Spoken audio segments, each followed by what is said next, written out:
आज मैं रामास्वामी नायकर पेरियार की गीत सुनाने जा रहा हूं, जिन्होंने अपने समय में ब्राह्मणवाद के खिलाफ इतना जिहाद छेड़ा था कि जिनके नाम पर ब्राह्मणवादी जलना शुरू कर दिए थे। क्या क्या दुर्दशा सह करके उन्होंने अपने समाज को जगाने का काम किया। 4 लाइन बहादुरों के लिए कवि का कहना है। साथियों, आज हम और आप अपनी लड़ाई लड़ करके, हिस्सेदारी की लड़ाई लड़ करके कुर्ता पहने हैं, जैकेट पहने हैं, स्वाभिमान से जीने के लिए हक मांगते हैं। बात उस समय की है जब हमारे लोग इतने दबाए जा रहे थे। आप ब्राह्मणवादी व्यवस्था में उस समय हमारे और आपके पूर्वजों का क्या दर्द था, कवि ने लिखा है। तर्ज बड़ी क्लासिकल गजल की है कि दुख मिला सहने को। ये तो गाना का भाव है, लेकिन तर्ज में कवि ने दिया है घर से निकलते ही, कुछ दूर चलते ही, रास्ते में है उसका घर, रास्ते में है उसका घर, रास्ते में है उसका घर,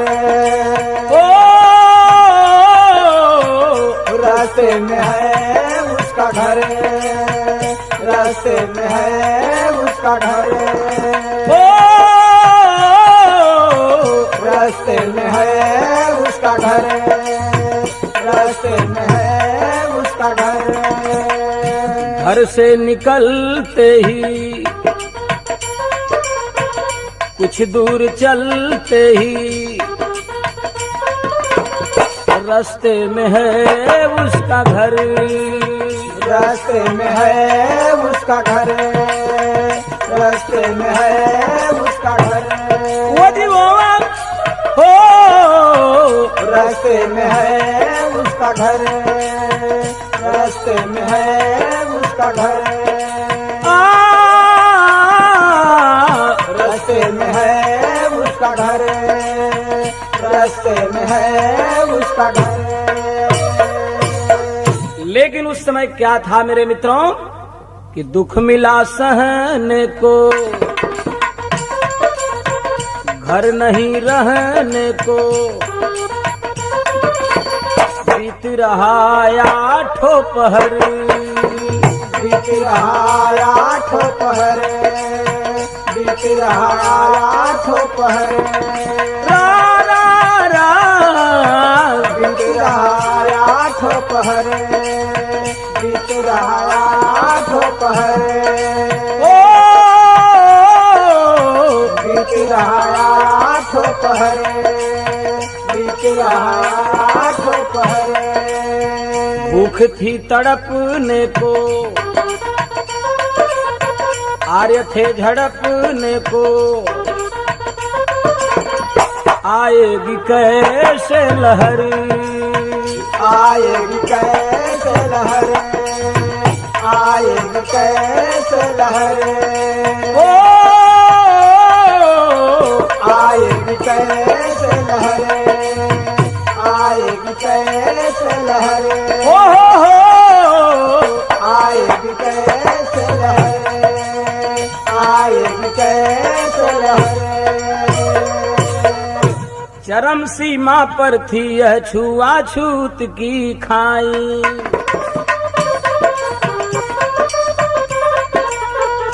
अत्याचार कर रहे थे बैरी भी कसाई,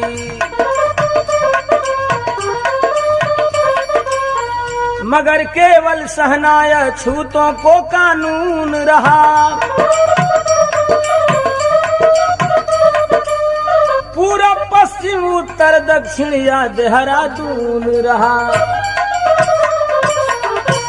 खाने में गोदा सावा लिट्टी केवल पाते थे,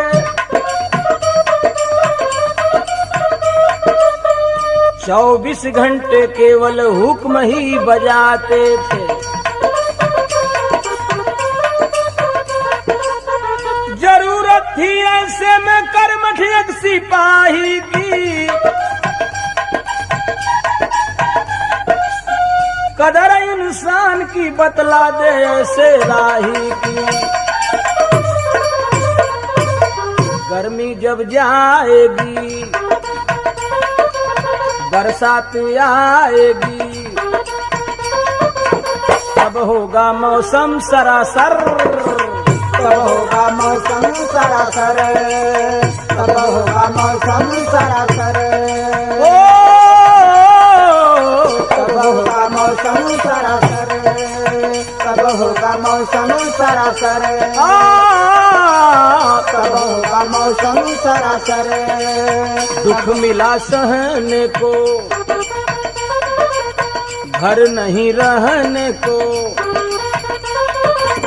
बीत रहा आठों पहर, बीत रहा आठों पहर, बीत रहा आठों पहर, ओ बीत रहा आठों पहर, बीत रहा आठों पहर। उस समय की बात है जब हम ब्राह्मणवादी व्यवस्था के खिलाफ बोल नहीं पाते थे। वाह! हमारे पूर्वजों को गोदा सावाम की लिट्टी खाने को नसीब होती थी। मनुस्मृति के संविधान के अनुसार हम न अच्छा खा सकते थे, न अच्छा पहन सकते थे। रामायण का वही संविधान था। ढोल गवार शूद्र पशु नारी ये सब ताड़न के अधिकारी, पूज ही विप्र सकल गुणहीनाम, शूद्र न पूज्य सकल प्रवीणाम।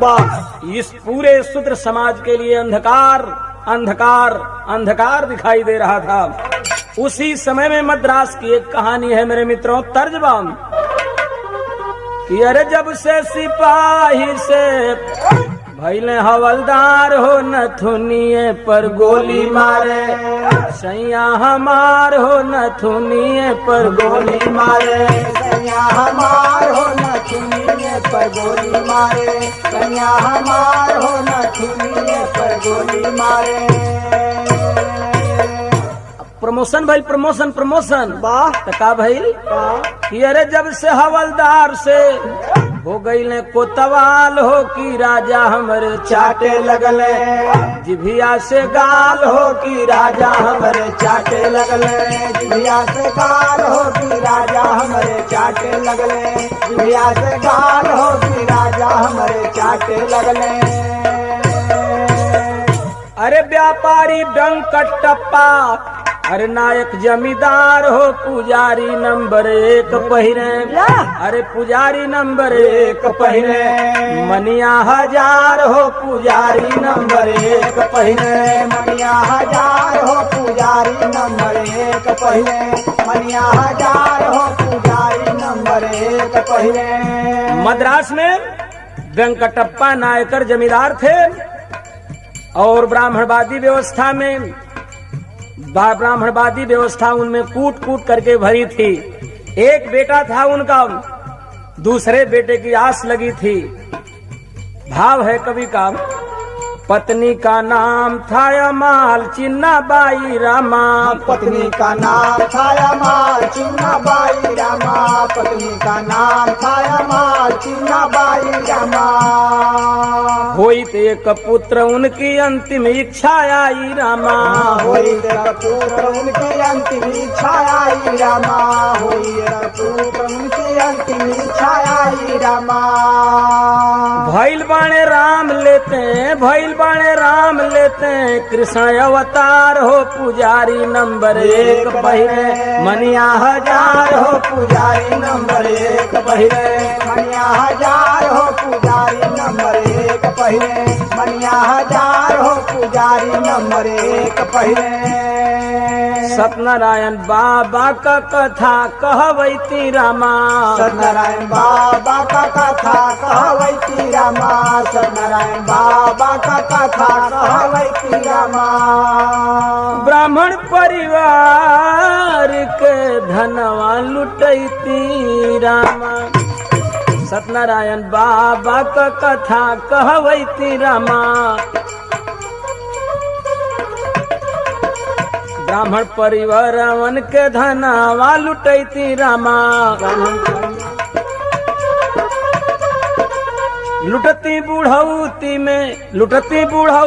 में जीवन बहार हो पुजारी नंबर एक पहले मनिया हजार हो पुजारी नंबर एक पहले मनिया हजार हो पुजारी नंबर एक पहले मनिया हजार हो पुजारी नंबर एक पहले।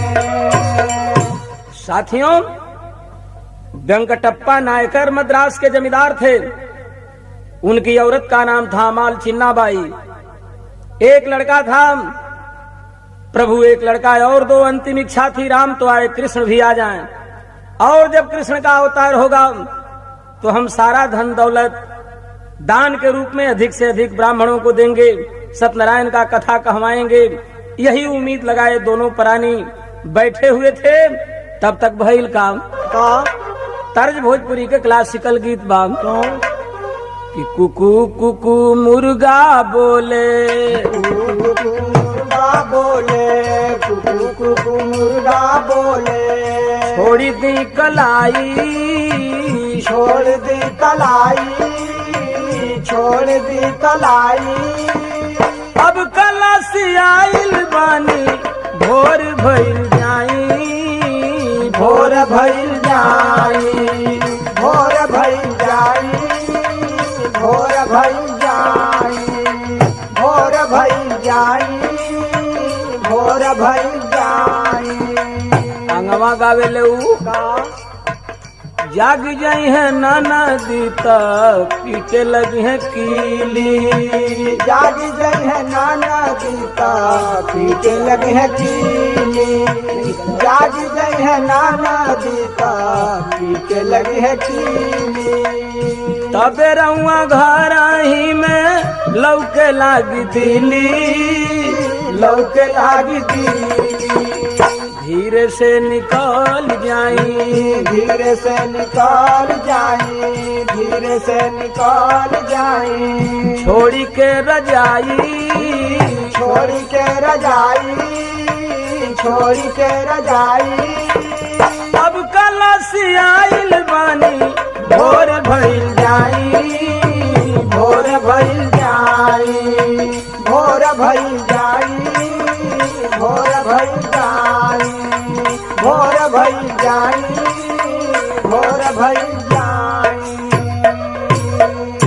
आस थी एक और बच्चा पैदा हो, और इधर शूद्र वंश को इंतजार था कोई सूरज पैदा हो। वाह, तब तक हुआ क्या कि पूरब में सूरज आया, पूरब में सूरज आया, पूरब में सूरज आया, ले के ललाई, ले के ललाई, ले के ललाई।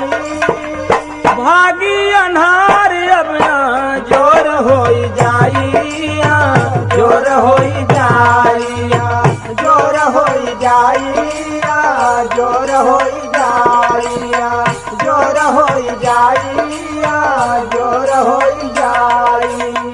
1879 में फूटल बाकिरनिया, 1879 में फूटल बाकिरनिया, 1879 में फूटल बाकिरनिया।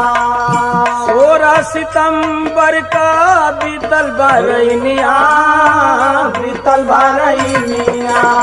गोदी गुलजार भैली, गोदी गुलजार भैली, गोदी गुलजार भैली। झूमे बाप माई, झूमे बाप माई, झूमे बाप माई। भागी अन्हार अब जोर हो जाइया, जोर हो जाइया, जोर हो जाइया, जोर हो जाइया, जोर हो जाइया, जोर हो जाई। 1879 के फूटल बाकिरनिया, 16 सितंबर के बीतल बरैनिया। गोदी गुलजार भैली, गोदी गुलजार भैली, गोदी गुलजार भैली। झूमे बाप माई, झूमे बाप माई, झूमे बाप माई। भागी अन्हार अब जोर होई जाइया जोर होई जाइया जोर होई जाइया जोर होई जाइया जोर होई जाइया जोर होई जाई। साथियों 16 सितंबर की रात बीती। 17 सितंबर सन 1879 का सवेरा हुआ, एक लड़का पैदा हुआ। नाम उस लड़के का क्या रखे वो माई बाप? रामा स्वामी नाम उस बालक का धराई। रामा स्वामी नाम उस बालक का धराए रामा स्वामी नाम उस बालक का धराए। दक्षिणायो दान लेके पंडित सब अघाइली, पंडित सब अघाए।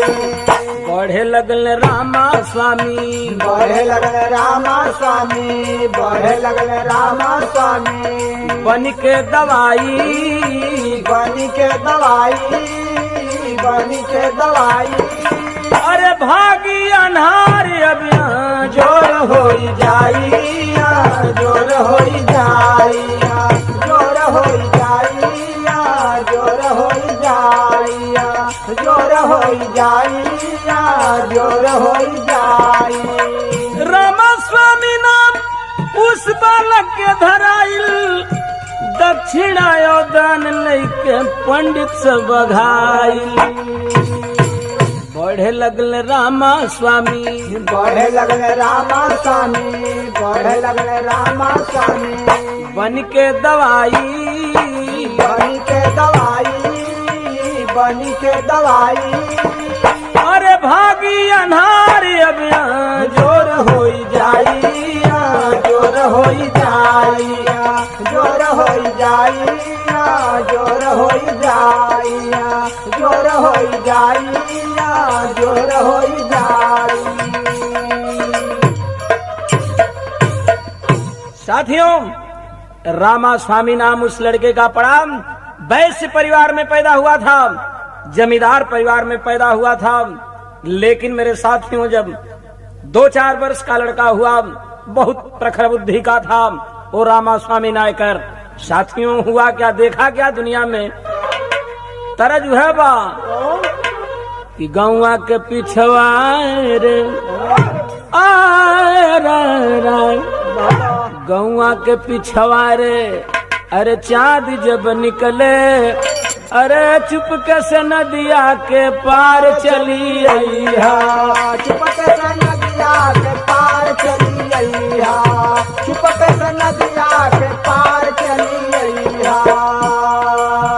गौवा के पिछवा रे चाँद जब निकले, अरे धीरे से नदिया के पार अब पार चली है।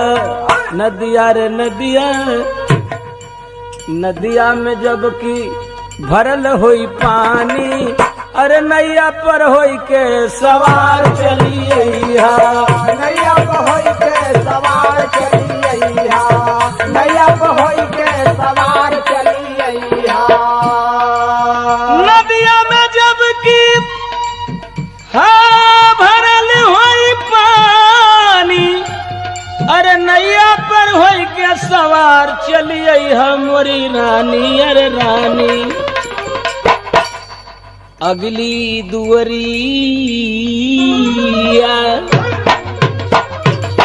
अगली दुवरिया में जो ताला लगल होई, ता खोली करके पछली द्वार चली अइहा, खोल करके पछली द्वार चली अइहा, खोल करके पछली द्वार चली अइहा।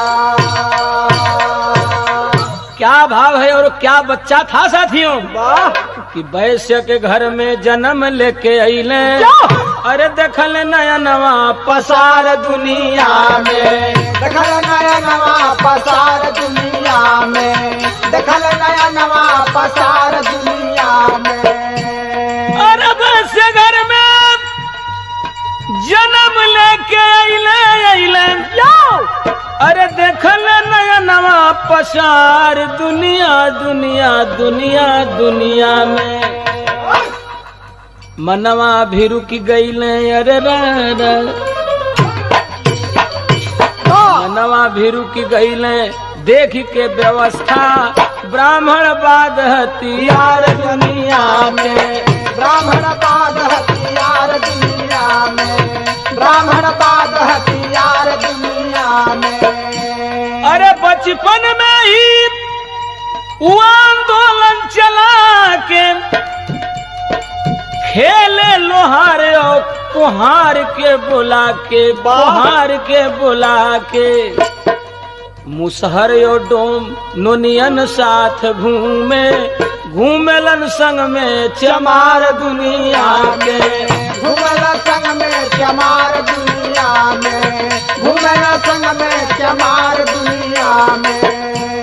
अरे बचपन में ही वो आंदोलन चला के खेले लोहार और कुहार के बुला के मुसहर और डोम हो रा रा रा रा रा। मुसहर डोम और नोनिया साथ घूमे घूमेलन संग में चमार दुनिया के घूमेला संग में चमार दुनिया के घूमेला संग में चमार दुनिया के। ऐसे न मानी बोली महतारी बाबा स्कूल में दिहली स्वामी के डारी अरे स्वामी के डारी वहाँ भी मिलल रा रा रा रा रा रा वो जीवन वहाँ भी मिलल जीवन देखल सड़क पर अरे कहले पढ़ाई बेकार दुनिया में कहले पढ़ाई बेकार दुनिया में कहले पढ़ाई बेकार दुनिया में। ऐसे न मानी बोली महतारी स्कूल में दिहली स्वामी के डारी अरे स्वामी के डारी वहाँ भी मिलल हो आया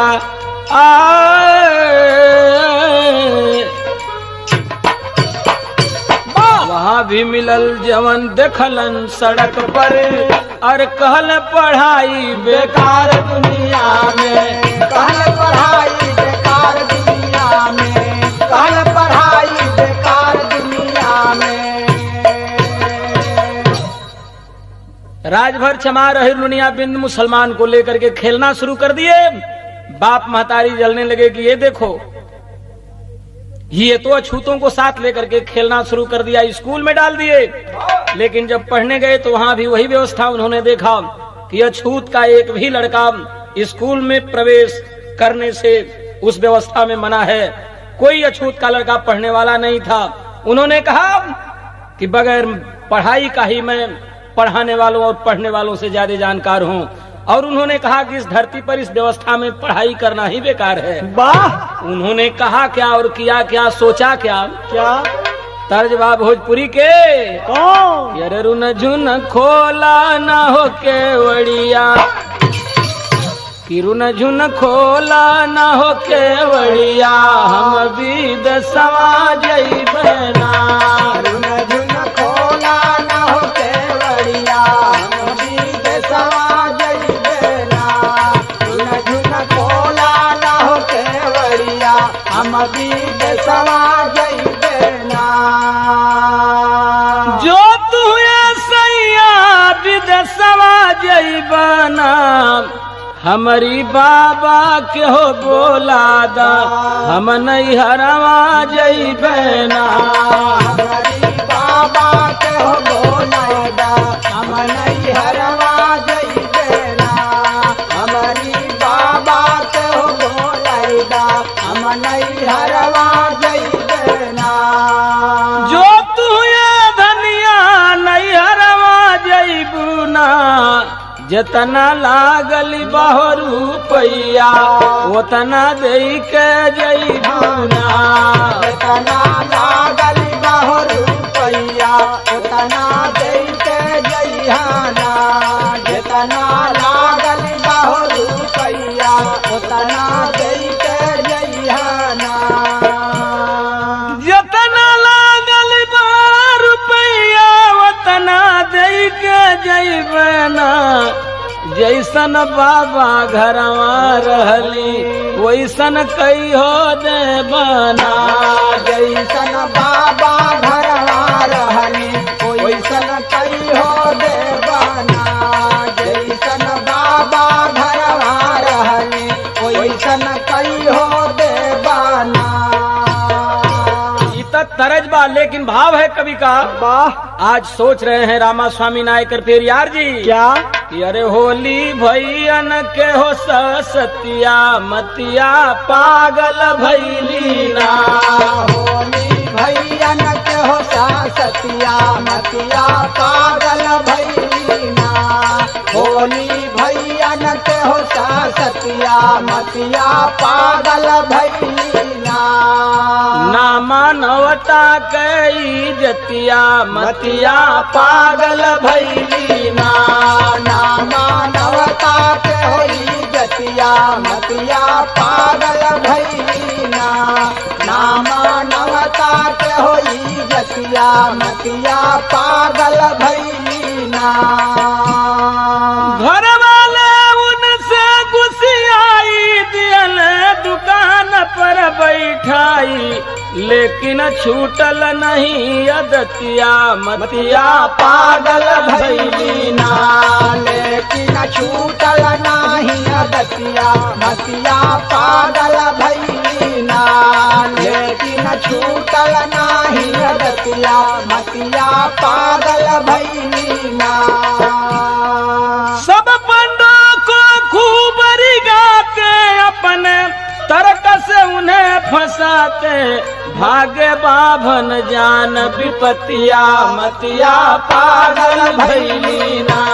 भागे बाभन जान विपतिया मतिया पागल भैली ना। भागे बाभन जान विपतिया मतिया पागल भैली ना। अरे 19 बरस आया नियराती भैली पेरियार की शादी आई ना गम्मा अवरतिया मतिया पागल भैली ना। आई ना गम्मा अवरतिया मतिया पागल भैली ना। आई ना गम्मा अवरतिया मतिया पागल भैली ना। घर वाले सोचे कि यह तो केवल छूतों के चक्कर में पड़ा रहता है, क्यों नहीं इसकी शादी कर दी जाए। आखिर 19 बरस के उम्र में पेरियार की 13 वर्ष की लड़की नागम्मा बाई से शादी हो गई। वाह, नागम्मा बाई भी आई तो वह वर्णवादी व्यवस्था में मनुवादी व्यवस्था की ही थी, उसी धर्म को मानने वाली थी। साथियों, एक तरफ अछूतों से प्यार करने वाला मर्द और एक तरफ अछूतों से घृणा करने वाली औरत, आखिर ये जीवन की नाव कैसे चलेगी। भाव है कवि का।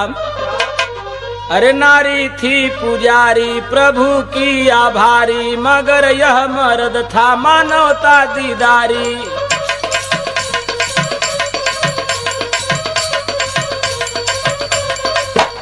नारी रूढ़िवादी प्रथा में पली थी प्रथम रात अपने पति से जली थी।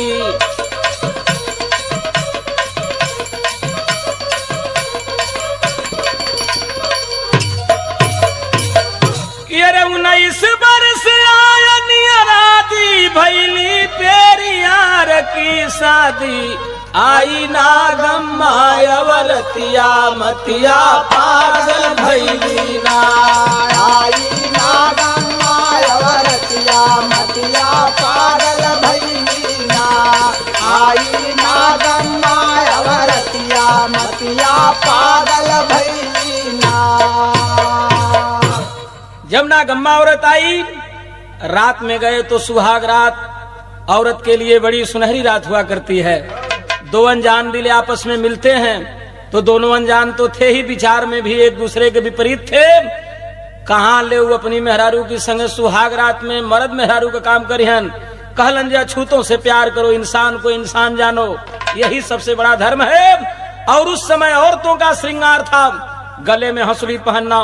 उन्होंने अपनी सुहाग रात में कहा कि ऐ नागम्मा बाई, तुम जो हंसुली पहनी हो यह औरतों के लिए गुलामी की निशानी है। मैं अछूतों के साथ साथ औरतों को भी स्वतंत्रता दिलाने का काम करने को सोच रहा हूँ। इसलिए एक काम करो तर्जबा कौन? कि अरे रोटिया बेलत में जो बन खजुआवे, रोटिया बेलत में जो बन खजुआवे, रोटिया बेलत में जो बन खजुआवे। अरे बेलन से दलिया चलावे ले, अधियारे घर कजरा लगावे ले, अधियारे घर कजरा लगावे ले, अधियारे घर कजरा लगावे ले। उस्ताद भोला कवि एगो मेहरारू बड़ा फुहर रहल, उहे मर्दा कहले रहल कि रोटिया बेलत में जो बन खजुआवे, रोटिया बेलत में जो बन खजुआवे, रोटिया बेलत में जो बन खजुआवे। अरे बेलन से दलिया चलावे ले, अधियारे घर कजरा लगावे ले, अधियारे घर कजरा लगावे ले, अधियारे घर कजरा लगावे ले। मगर फिर यार रामास्वामी ने क्या किया कि अरे गरवा कहाँ सुली गुलामी के निशानी, गरवा के हंसुली गुलामी के निशानी, गरवा के हंसुली गुलामी के निशानी। अपनी दुल्हन के बतावे आज हथवा से अपनी हटावे, आज हथवा से अपनी हटावेलन, आज हथवा से अपनी हटावेलन। जाई के बताई सास ससुर से गुजरिया, जाई के बताई सास ससुर से गुजरिया, जाई के बताई सास ससुर से गुजरिया। अरे हंसुली उतारे मोरा जबरी संवरिया, हंसुली उतारे मोरा जबरी संवरिया, हंसुली उतारे मोरा जबरी संवरिया। कहे माई बाप तो हर बिगड़ल रहनिया, कहे माई बाप तो हर बिगड़ रहनिया, कहे माई बाप तो हर बिगड़ रहनिया। घरवा से उनके भगावेल आज हथवा से अपनी हटावेलन, आज हथवा से अपनी हटावेलन, आज हथवा से अपनी हटावेलन। छोड़े घर बार छेड़े अजब लड़ाई, छोड़े घर बार छेड़े अजब लड़ाई, छोड़े घर बार छेड़े अजब लड़ाई। अरे यहाँ नहीं ऊंच नीच नहीं कोई भाई, यहाँ नहीं ऊंच नीच नहीं कोई भाई, यहाँ नहीं ऊंच नीच नहीं कोई भाई। अरे इंसान इंसान होगा यहाँ पर, इंसान इंसान होगा यहाँ पर, इंसान इंसान होगा यहाँ पर। अरे भाषण दे के सुनावेलन आज हथवा से अपनी हटावेलन, आज हथवा से अपनी हटावेलन, आज हथवा से अपनी हटावेलन। वह औरत जा करके उनके माँ बाप से कही कि ये कैसा आपका बेटा है, मेरी हंसुली उतार दिया। घर वाले आजीज होकर कह दिए गया रामास्वामी बेहतर होगा तुम इस घर परिवार को छोड़ दो। वाह, उन्होंने कहा मैं छोड़ देता हूँ, निकल पड़े। पेरियार और भाषण देना शुरू कर दिए कि इस देश में जब तक सामाजिक परिवर्तन की धारा नहीं बहेगी, समता मूलक समाज नहीं बनेगा, तब तक इंसान खास तौर से शूद्र पशुओं के तरह से जाने जाएंगे। चारों तरफ मीटिंग करके ऐलान करना शुरू कर दिए। भाव बा एक लाइन क्या तरजु है बाब कौन? कि अरे बैठल रहे पान की दुकानी रे बाबनावा, बैठल रहे पान की दुकान रे बाबनावा, बैठल रहे पान की दुकान रे बाबनावा। अरे दिना तवार रहे बिहिया बाजार रहे, बैठल रहे पान की दुकान रे बाबनावा, बैठल रहे पान की दुकान रे बाबनावा, बैठल रहे पान की दुकान रे बाबनावा। और एक समय का भाला रोहरी में कैले गाला, हलावा पर हलावा करवाला बाबनावा। जब उन्होंने भाषण देना शुरू कर दिया, चारों तरफ ब्राह्मणवादियों ने जाल क्या रचा। अरे होई गईल स्वर ब्राह्मणवादी उनके कहे चोर, ई बाटे दलाल अंग्रेजन के सुनाइल बा। ई बाटे दलाल अंग्रेजन के सुनाइल बा। ई बाटे दलाल अंग्रेजन के सुनाइल बा। रामायण पढ़े जब उनका ज्ञान खुली गईल, चली दिहल स्वामी जब मन बउराइल बा। चली दिहल स्वामी जब मन बउराइल बा। चली दिहल स्वामी जब मन बउराइल बा। अरे घूमी घूमी दलितन के लगल जगावे अब, रामचरित चौराहे पर सुनाइल बा। रामचरित चौराहे पर सुनाइल बा। रामचरित चौराहे पर सुनाइल बा। रामनियर झूठायो पाखंडी केहू बाटे, पूरे दक्षिण बसियन में बतिया समाइल बा। पूरे दक्षिण बसियन में बतिया समाइल बा। पूरे दक्षिण बसियन में बतिया समाइल बा। अरे पूरे दक्षिण बसियन में बतिया समाइल बा हो, पूरे दक्षिण बसियन में बतिया समाइल बा। पूरे दक्षिण बसियन में बतिया समाइल बा। साथियों, रामायण का गहन अध्ययन करके ढोल गंवार शूद्र पशुनारी ताड़न के अधिकारी पूजहि विप्र सकल गुणहीना, शूद्र न पूजिए सकल प्रवीणा। राम झूठ है, राम अपनी औरत के लिए केवल लड़ाई किया। तमाम बातों का गहन अध्ययन करके चारों तरफ दक्षिण के निवासियों में ऐलान कर दिए कि राम भगवान कहलाने लायक नहीं, राम नाम लेने लायक भी नहीं है। तो साथियों, तरज बहो जवाहिरलाल कि अरे सैया मोर मिलल बाझर लावा, जबरी खियावे हमके केलावा। सैया मोर मिलल बाझर लावा, जबरी खियावे हमके केलावा। सैया मोर मिलल बाझर लावा, जबरी खियावे हमके केलावा। आधी आधी रतिया सैया मोरे आवेला, बूढ़ावा त बाटे वारी में दबावेला। दत्तवा से काट ले लगलवा, दत्तवा से काट ले लगलवा, जबरी खियावे हमके केलावा। दत्तवा से काट ले लगलवा, जबरी खियावे हमके केलावा। दत्तवा से काट ले लगलवा, जबरी खियावे हमके केलावा। ई तो दून बा ओ भैया, लेकिन कभी कभाव का बात, अरे जवानी में बुढ़ौती की दशा हो गई। उस पेरियार को जब अपने लोगों की हालत देखा और तुलसी का ब्राह्मणवाद देखा रामचरितमानस के अंदर, भावा कवि के इंसानियत की परेशानी में रहे गमगीन तू जवानी में। इंसानियत की परेशानी में रहे गमगीन तू जवानी में। इंसानियत की परेशानी में रहे गमगीन जवानी में। तुलसी का काव्य जब मजे में पढ़ी ली हल, अपना उपदेश पेरी यार तब दिहल। सच्ची रामायण की कहानी में, सच्ची रामायण की कहानी में रहे गमगीन जवानी में। सच्ची रामायण की कहानी में रहे गमगीन जवानी में।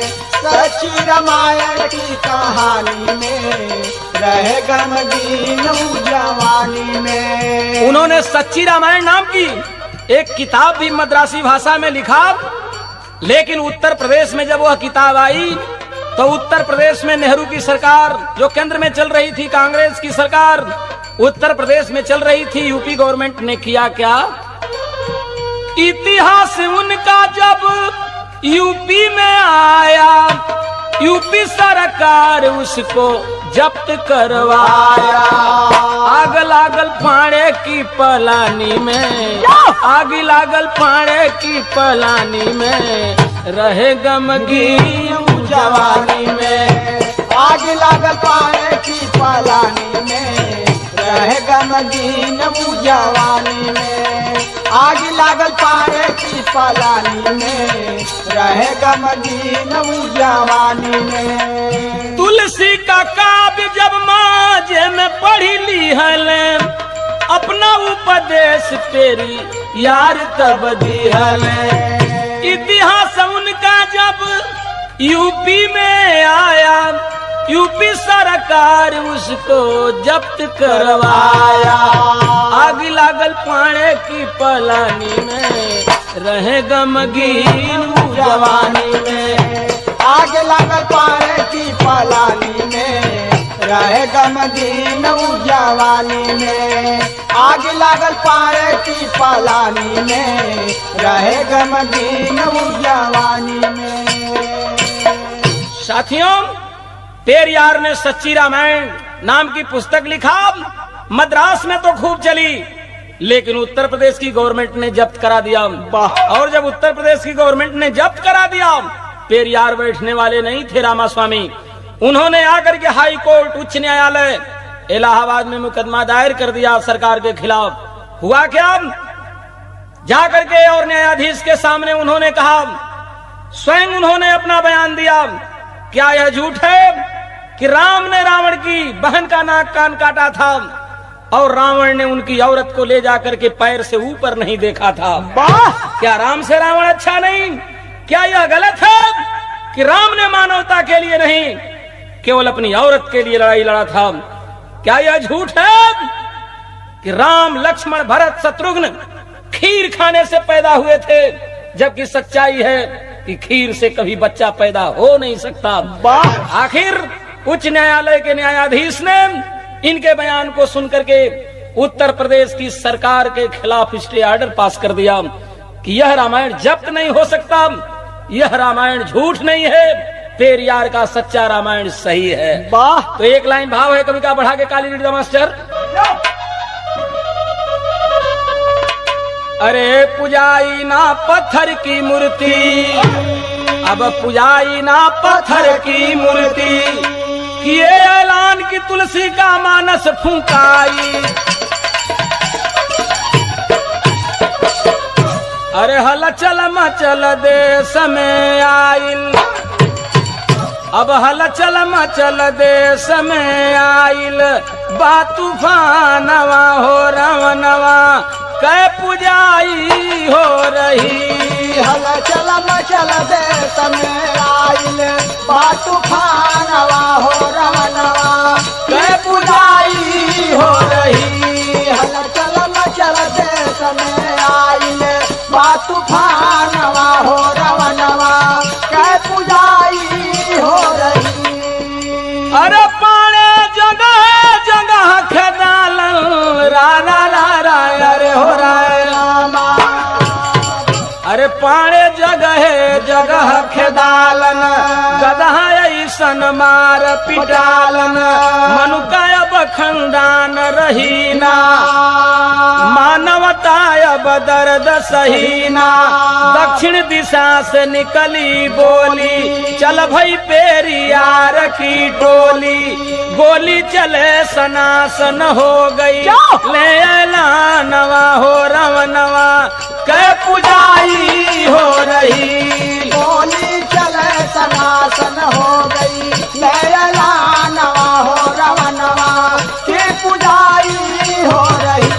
गोली चले सनासन हो गई, ले ऐलानवा हो रवनवा, कै पुजाई हो रही।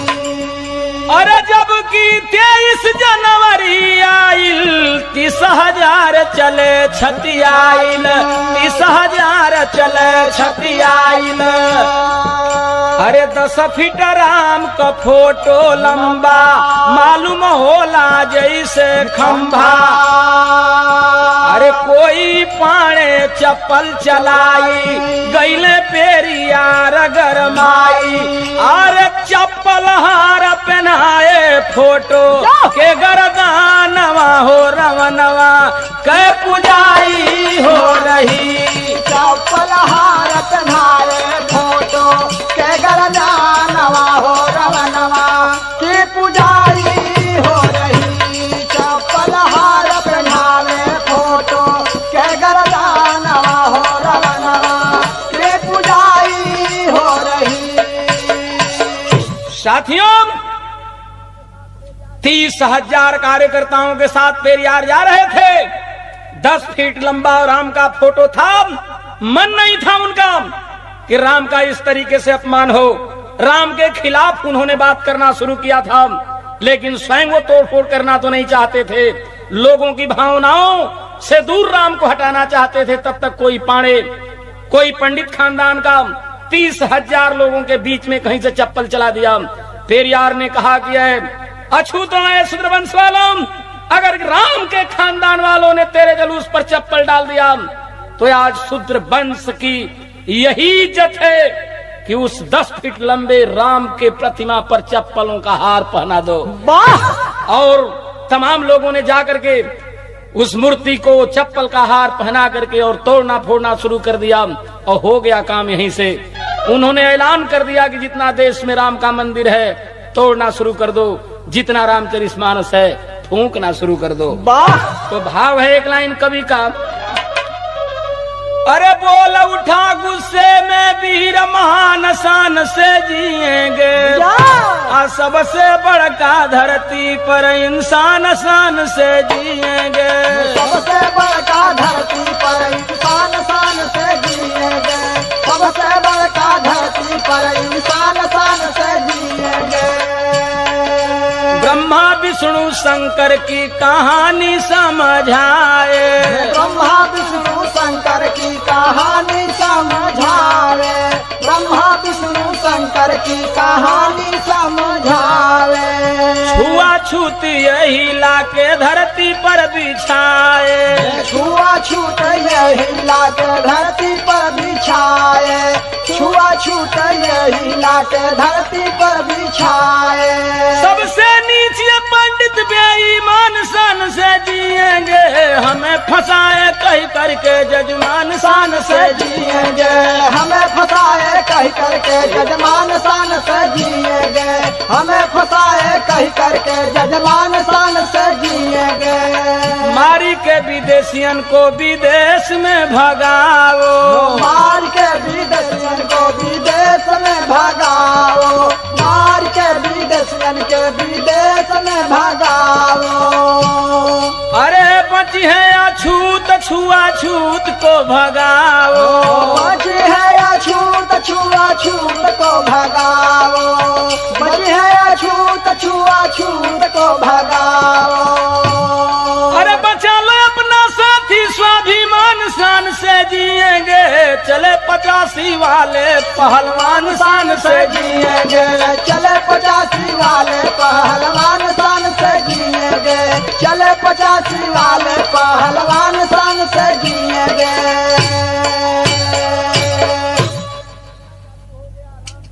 रामायण का फूंकना चालू हो गया, राम की मूर्ति का तोड़ना शुरू हो गया। रावण पूजा जाएगा देश में, ब्राह्मणवादियों को विदेश में ठेल दो, अपने स्वाभिमान की रक्षा करो। चारों तरफ उन्होंने जब भाषण दिया आग में घी का काम किया और हुआ क्या? अरे चलो 85 वाले उठ के अरे देश में होगी जंग जुझार पट्टा यादव के चल दिहल ओ मरुका भरुका करते चला कुहार नोनिया कोयरी चला बिंदयब चला मलाहलिया पतवार बढ़ई पासी फरुहा लेकर मरने खातिर चला चमार बढ़ई पासी फरुहा लेकर।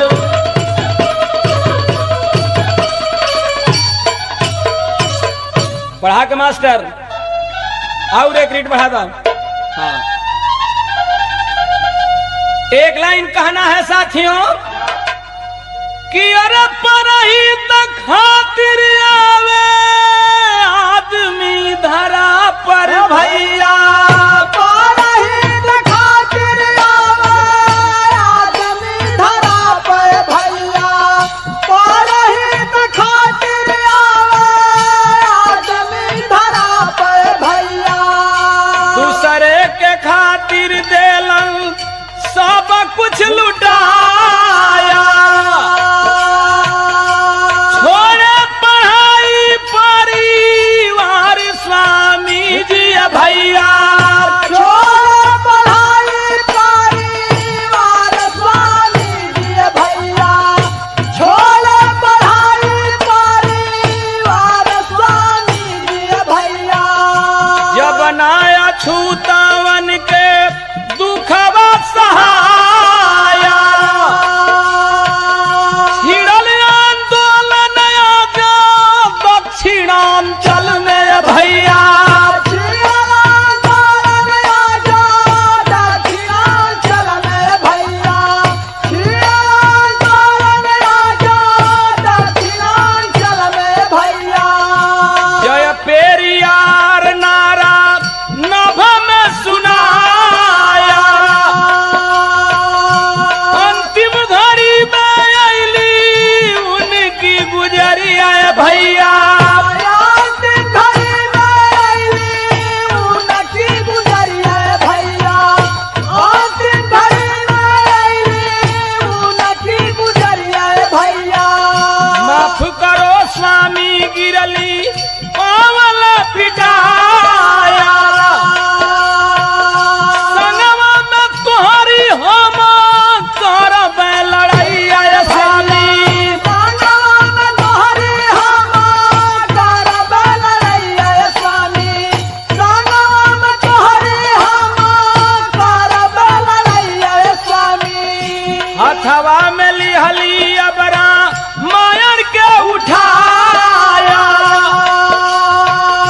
पति और पत्नी दोनों मिल कर कतहिया भैया, पति और पत्नी दोनों मिल कर कतहिया भैया, पति और पत्नी दोनों मिल कर कतहिया भैया। बिहले मानस में तबिया गिनिया लगाया। साथियों चारों तरफ पेरियार जय पे जय पेरियार का नारा लगने लगा। अंतिम समय में उनकी पत्नी नागम्मा बाई आई, माफ कर दीजिए आपके लड़ाई में मैं शरीक हूँ, अछूतों के लिए आपके साथ होकर के इन सवर्णों से लड़ाई करूंगी। हाथ में रामायण उठाया उस औरत ने और अपने हाथ से दिया सलाई अपने पति की उपस्थिति में रामचरितमानस में लगा करके जला दिया। और साथियों उस पेरियार का नाम लेने वाला कोई नहीं रहा, इसलिए कि उनकी पुस्तकों को और उनके जीवन चरित्र को उत्तर भारत में इन ब्राह्मणवादियों ने आने नहीं दिया। लेकिन लखनऊ में पेरियार की मूर्ति लगेगी, परिवर्तन चौक बनाम पेरियार की मूर्ति लगी। तो आज कहना है कि ऐसे रहे मेरे पेरियार जिनके अछूत थे परिवार, याद में बाटे उनकी गीतिया पीरितिया में ना, याद में बाटे उनकी गीतिया पीरितिया में ना, याद में बाटे उनकी गीतिया पीरितिया में ना। हुई तबीयत खराब लिहले स्वामी अंतिम सांस, अरे स्वामी अंतिम सांस लिहले स्वामी अंतिम सांस, स्वामी अंतिम सांस लिहले स्वामी अंतिम सांस। 24/12/73 को छुओ डूबा जब प्रकाश, आइल बा फिर से विपतिया पीरितिया में ना, आइल बा फिर से विपतिया पीरितिया में ना, आइल बा फिर से विपतिया पीरितिया में ना।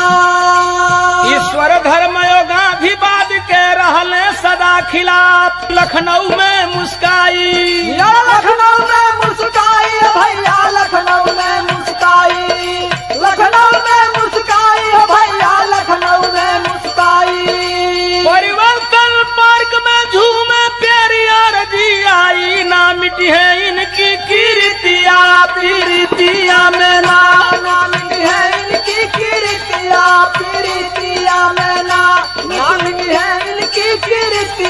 पीड़ितिया में ना कुसुम पराग जद्दू देव गुरु भोला पूज्य हमारे गुरु भोला पूज्य हमारे हो गुरु भोला पूज्य हमारे गुरु भोला पूज्य हमारे हो गुरु भोला पूज्य हमारे अरे बाला शिव दर्शन के साथ में गंगा रंग पसारे पूजाई ना पत्थर की पूजा इना पत्थर की हो पूजाई इना पत्थर की मूर्ति काशीनाथ कलम से ऐसन गीत लिखाई पूजाई ना पत्थर की मूर्ति काशीनाथ कलम से संगीत लिखाई पूजा इना पत्थर की मूर्ति काशीनाथ कलम से संगीत गा रहे हैं काशीनाथ यादव MLC उत्तर प्रदेश एवं उनके साथी।